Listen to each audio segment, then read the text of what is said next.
1 minute, 1 minute, 1 minute. There you go. Do it. That's good.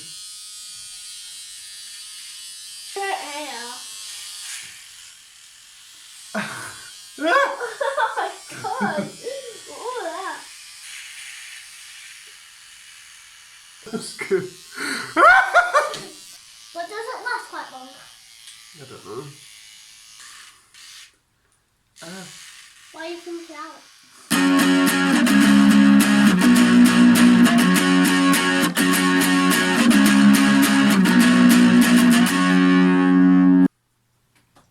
Hello YouTube, Retro Reclaimer here, reclaiming my retro past. I got rid of the old air. Old barbers are shut and stuff, aren't they? And it didn't really need doing, to be honest. It weren't that bad, but I just thought, do you know what the heck? But yeah, I shaved all my hair off. It looks really weird, really weird. But yeah, anyway, so today's video is a collection video. There's quite a few of these circulating on YouTube now. Quite a few people are doing them. I've had sort of interest through comments and stuff about the Dreamcast collection. Everyone who watches me knows I really enjoy it, so I figured I'd sort of timestamp where I am at the moment with the amount of games I've got, the peripherals and stuff like that. Give it a timestamp on on a video so that I can refer to it in the future. So 12 months from now I can see how much my collection's grown and compare it and so on. So yeah, we'll get straight into it then. So obviously the Dreamcast, all my collection is a PAL set. I'm not going for, I do have a couple of NTSC things which I'll show you, but the whole collection for me is PAL. And as well as PAL, I'm trying to just get UK released stuff. I'm not that strict. I will collect stuff that aren't UK, I guess. But if there are a version of a game that's released with just in the UK itself, so the 05 on the end of the product code, I will aim to get those games as opposed to the European releases which were shipped around other countries as well as the UK. A bit confusing and a bit silly really, but it's just something I'm aiming for. So yeah, that's the Dreamcast box, which is in pretty good condition. There are, with a piece of cardboard, there's always going to be little bits of damage and colouring that's gone and whatever. To me, this is, I'm more than happy with the condition of this box. A box protector would be awesome, just because it gives that shine and makes them look a million times better. So if there was one, yeah, I'd probably look at getting one in the future. The Dreamcast itself is quite a decent model. These can be really yellow, really yellow. I did clean mine a bit when I first got it, but I've also had it out and it's had sort of direct sunlight on it. So, but overall, this is really good. I'm really happy with how clean and how white it is. Really, you see on the front here that it's yellowed over a little bit, but nothing major there. But yeah, lovely little console as a Dreamcast. The only sort of downfall to it is the noise that it makes. It's really loud. But if you, as far as consoles go, this is sort of one of the best looking consoles in my opinion. In fact, it is the best looking. What console looks better than this? Say it's just a standard model as well. Fair enough if there were different colours and different limited edition type ones, which there are in Japan, in America and places, but PAL, we only got this one. Well, I'm pretty sure it was just this one we got. But yeah, the console itself looks really nice. Controller, I've got two unboxed controllers. This one was brand new, so the condition of this one's really good. Really nice and clean. No yellowing or anything like that. We've got a a vibration pack in the back. And no, that's not a toy for your wife or your girlfriend. It's a rumble pack. I always keep it in here. And obviously it's only active with certain games, but I've never ever noticed it. I just never really notice it. Maybe if I played a game which I knew had it, you know, a racing game, and crashed a car, and I just never really noticed that it's even there. And then we've got a VMU in there as well, just an ordinary white one, which does have working batteries in. I do stock on the batteries for this. Will it focus? Probably not. We'll just no, it's not going to focus. But yeah, CR2032 batteries. They don't last long at all. But it is nice to go back and play some of the mini games on here. Sonic Adventure has the Chow Garden. You put your Chow in here, play a little Kim's game, memory game, and you can get new fruits and different things. So basically, the stats will increase, and it's just like a little Tamagotchi. It turns into a little Tamagotchi for your Chow.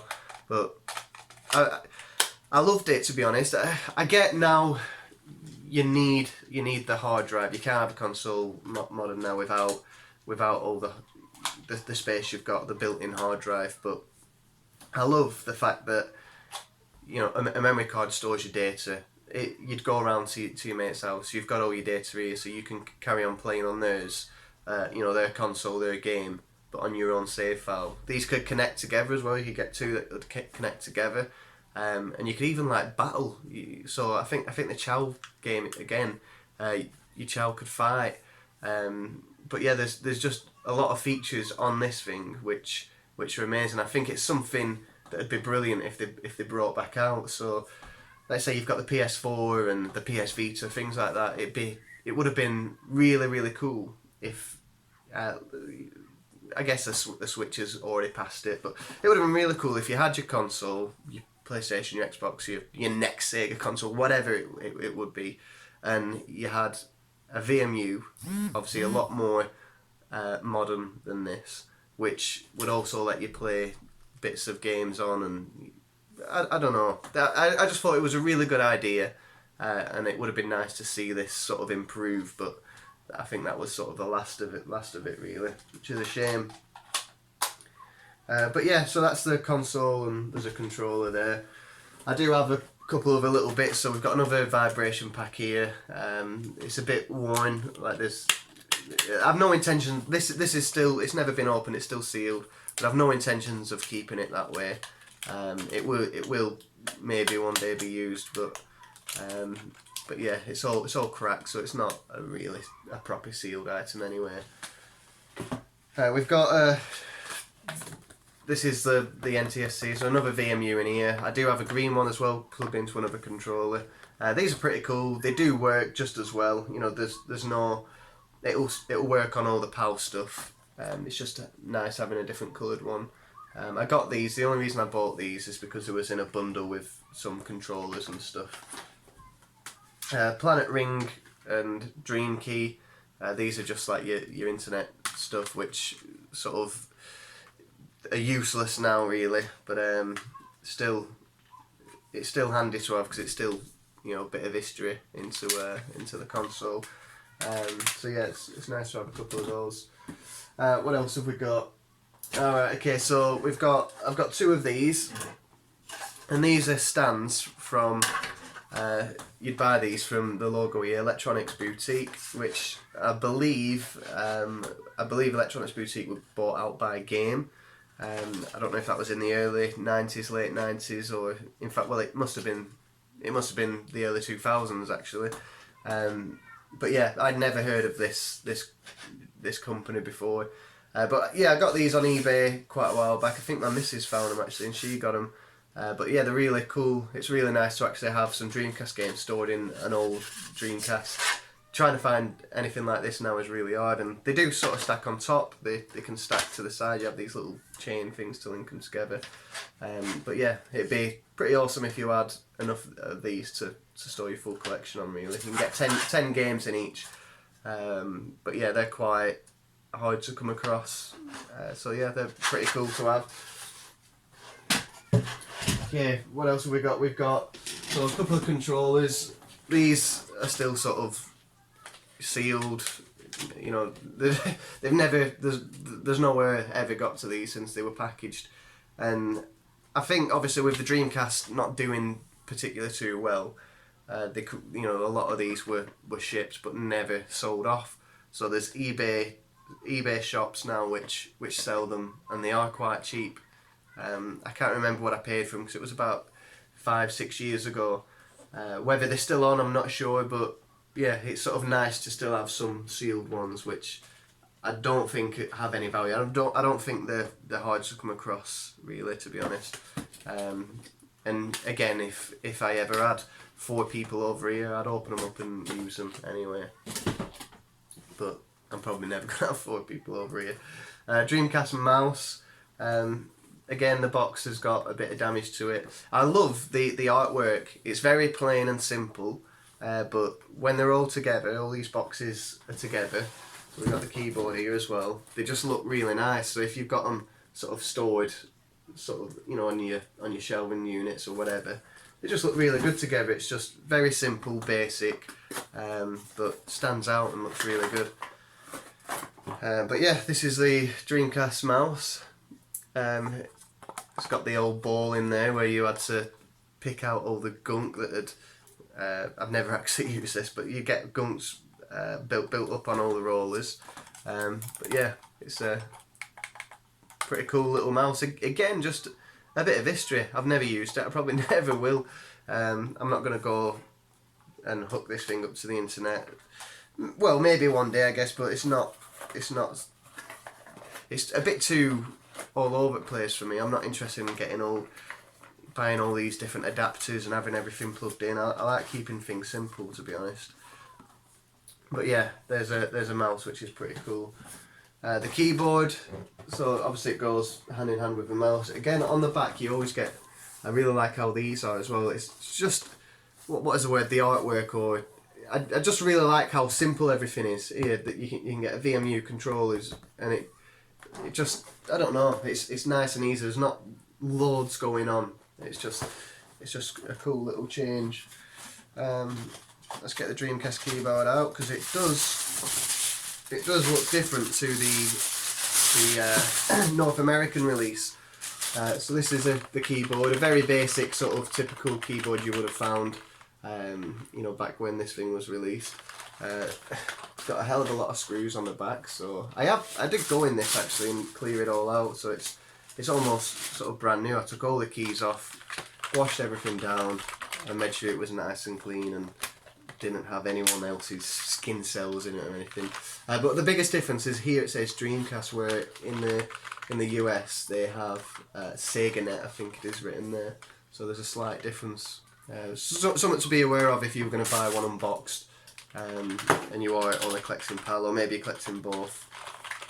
But yeah, there's a nice little keyboard there, which of course just plugs into the controller port. Let me just put that down out of the way for a sec. What else are we moving on to? We've done the box, we've done this.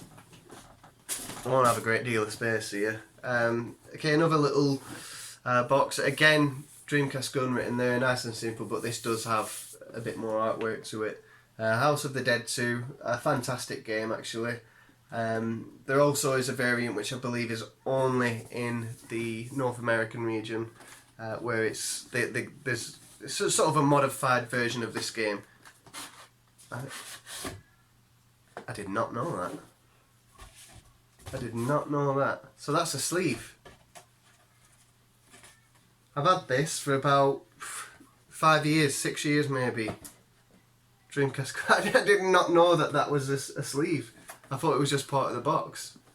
Alright, that's cool. So yeah, here, Dreamcast gun.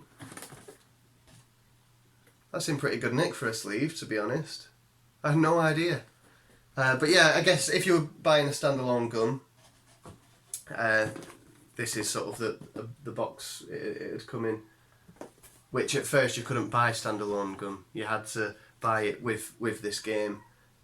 It weren't till afterwards that Sega started selling them online, just guns on their own. I think I mentioned it before in a previous video. There was another game, Confidential Mission. I think it's that one. But that, you know, you could play that with the gun, but you had to buy this game to get it. But yeah, I did not know that was a sleeve. But yeah, that's in pretty good condition. I could do with a box protector on that actually. In fact, I didn't even get the gun out. So here we go. Nicely wrapped in bubble wrap. And this is a gun which the official gun wasn't released. Was it? Yeah, I think it was North America. They didn't release it in North America, an official gun, because of crime and stuff like that, political reasons. But yeah, you can fit your VMU in top. It's got a D-pad there, a couple of buttons, and yeah, it's a brilliant little piece to the Dreamcast collection. And as always, it's damn good fun, isn't it? It's different than a controller, a normal handheld controller all the time.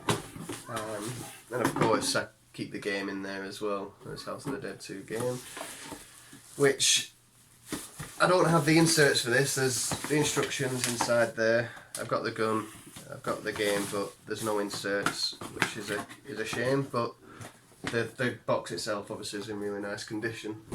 The last sort of peripheral then, before we move on to the games, is the Dreamcast steering wheel. I don't have a box for this, unfortunately. I will look to get one in the future. I don't know why this was black, and everything seems to be white and very similar, but this is black, which is different. Again, there's a spot here for your VMU to slot in. I just use it to store the cable. And it's actually a pretty good little steering wheel. You just mount it on your knee. You've got an A button, a B button, plus and minus. There's a few buttons on the wheel itself, and then you've got these paddle shifters, which aren't actually for gears. This is your accelerator and your brake, so there's no pedals. It's just accelerate and brake from here. And if you have a look inside here, I've not been in myself, but I believe the wheel is on like a bungee cord, and that's sort of where the tension comes from, which is different and pretty interesting to know. But yeah, it is a good wheel, especially if you're playing Sega Rally and stuff like that. It's quite fun playing it on this, and adds a bit more of a challenge really, because it's of course it's harder. Right, that's all. That's the console, the peripherals. There are more controllers, but they're sort of out the way. But once you've seen one, there's no point showing more. So we'll go straight into the game then, or the games. And I'm really hoping I don't drop all these everywhere, because as we all know, these cases are a nightmare. So first up, we've got Four Wheel Thunder. It's quite an interesting racing game, and of course, as you can tell, it's sort of off-road. But yeah, there's a very arcade, like many games on the Dreamcast. It's very arcade style. But yeah, quite fun is this one. Right. How do we do this now? I'm just going to pile them up here. Another game, 18-wheeler. I remember playing this when my cousin, or like second cousin, something like that, someone in the family, they had a Dreamcast, and they had all the chipped games, and 18-wheeler was a game I really enjoyed playing back then. It's exactly what it is. It's the big trucks. Again, it's sort of big trucks, and it's a bit of a race. Time, I think everything's time limited. Aero Wings, you're in a jet fighter game. I've not played this. There's no sort of artwork in the back. I've played all these. I've tested them a little bit, but I don't really enjoy playing or flying games and stuff like that. I don't enjoy them that much. But yeah, experience the art of flight acrobatics with over 20 different missions. So again, it's just a different title. It's just a different title to play. Something fun to enjoy. Army Men, Soldiers, Heroes. This is one of the 3D variants of the Army Men games. I still don't think you can beat the old original Army Men games. I think they first came out on like the PC. But they were really fun when it was sort of overhead, and whereas this has gone sort of 3D, a bit like it is a third person shooter. I liked it more when it was a lot more basic, so I don't really enjoy this too much, to be honest, although it is a fun shooter. Choo Choo Rocket, which anyone who's got a Dreamcast collection has got this in the collection. It is quite fun. It's a party game you can play with multiple people. Probably one of the best games to play four player with. Well, not the best, but one of the easiest ones to jump into. I've played this with Oscar and he really enjoys it. For me, there's just too much going on. Try and understand what's going on. It's all a bit crazy. You've got to try and get all these mice into your square as such, your little area, and at the same time you need to try and stop other people from getting other players from getting the mice in, and then the cats come and it's insane. It's insane. What else have we got? Crazy Taxi. Do I need to talk about it? We all love it. It's on the PS2. Obviously, it was an arcade game. But yeah, if you can get it on Dreamcast, get it on Dreamcast because it's always going to be better. One thing I've not been doing, I've not been opening the cases and manuals and stuff, but most of my cases are in really good condition, like this one here, and they've all got manuals in up to now.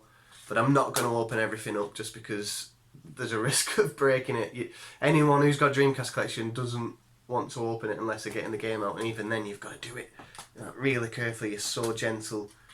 You really don't want to break anything. So I'm not going to open everything. Dead or Alive 2, something I picked up recently. A beat 'em up fighter, quite interesting, pretty fun game. Another playing game by Konami is Deadly Skies. Again, it's not my type of game. There's some images there on the back. It's a jet fighter game. There'll be a certain amount of missions. You'll have to. This case is similar to my Dead or Alive case. This is the same as this case, but we've had Dreamcast rubbed off here. It is just printed on these ones. Just printed on, and this one, for whatever reason, has been rubbed off. But yeah, Deadly Skies, another jet fighter game, so if that's your thing, you'll probably enjoy that. Dino Crisis, incredible game. Probably not as good as the Resident Evil series. Everyone prefers Resident Evil's Dino Crisis, but again, a good little spin-off from the series. It's almost controlled, exactly the same. I'm guessing it's on the same engine, but rather than zombies, we've got dinosaurs. So if you like Resident Evil, I'm sure you'd like this one.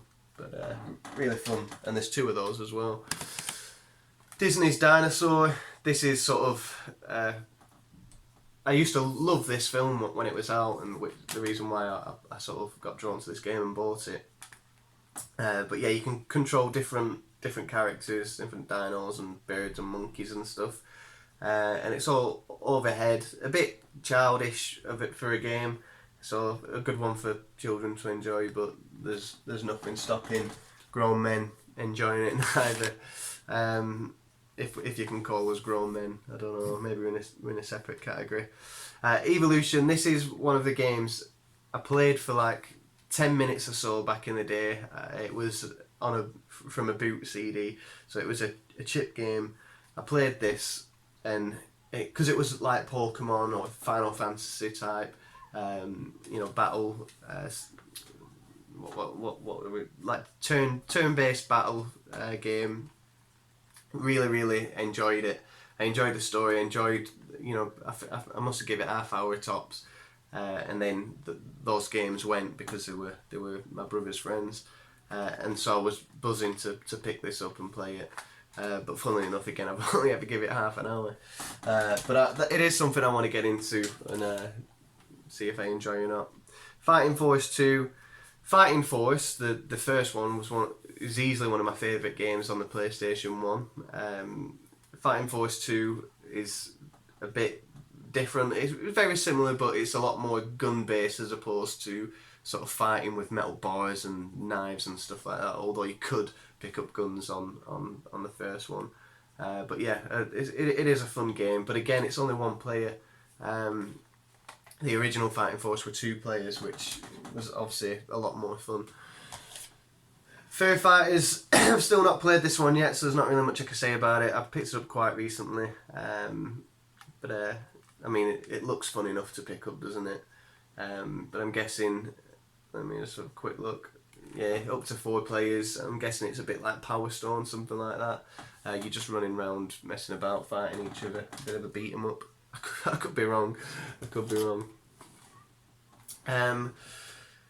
Hidden and Dangerous. So this game is actually really, really interesting. It's a bit like a Tom Clancy's Rainbow Six type game. You've got four players on your team that you control. You can give them commands, so tell them to follow you, tell them to wait, tell them to sort of engage openly, tell them to sneak and be quiet. And you get your mission, and the idea is to try and do it sneakily. They're all like SAS blokes, and you pick your squad and things like that. Pick the weapons, the loadouts. When you first look at it, it just goes straight over. Well, it does with me anyway. There's so many different. You can set up your team with different weapons and different stuff, but first of all, you've got to. It's sort of a good game from a command point. So before you pick your team, you pick out your loadout. So you pick out all your resources, how much ammunition you've got, what weapons you've got, and then you pick your team, who's going to have what. Try and judge it to their strengths and weaknesses. So really interesting to get a bit more involved rather than just play the game. I mean, for myself, I started doing that stuff, and it just went over.